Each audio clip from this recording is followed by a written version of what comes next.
Hello everyone. So, know my prelims 2025 GS and CSAT score.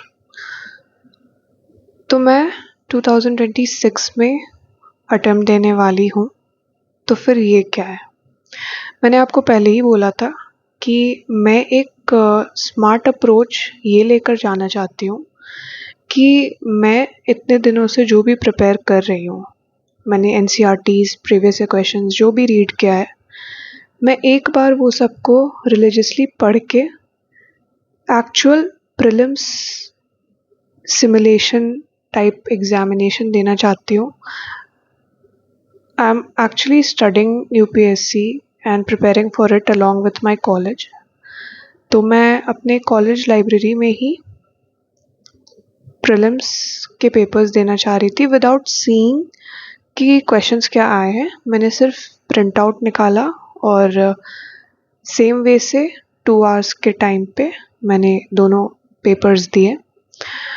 तो what did I come to know with this was that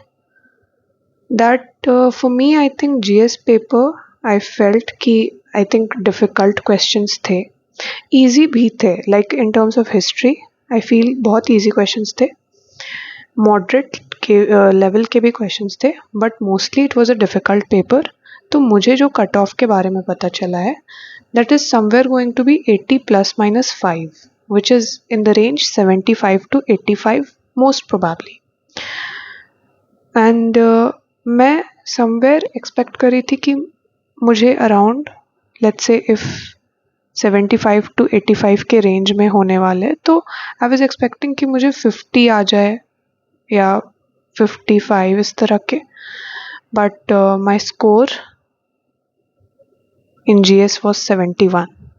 It was 71 point something, but rounding off it is 71. I got 71, which is not a bad one.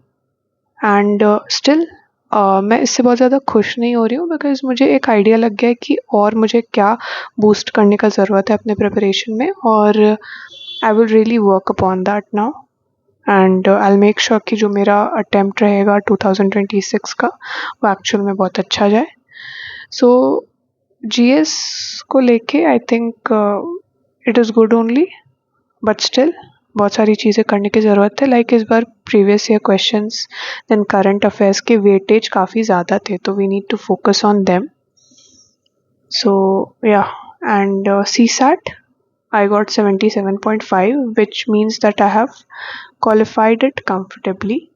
ये इसलिए possible हुआ क्योंकि जो comprehension part है मेरा वो काफ़ी अच्छा है. It is one of the strength areas, and मैं लॉजिक के भी क्वेश्चंस काफ़ी सॉल्व कर लेती हूँ. तो but still I think I should somewhere get this to 90 to 100 के बीच में, ताकि एक कंफर्टेबल स्कोर रहे. So this was my score. What is the next path for me? I think from June to December मैं mains पे focus करना चाहूँगी, and then दिसंबर से मई के टाइम पे मेरा completely प्री ओरिएंटेड प्रिपरेशन होना चाहिए. This is what my way ahead is. So thank you so much.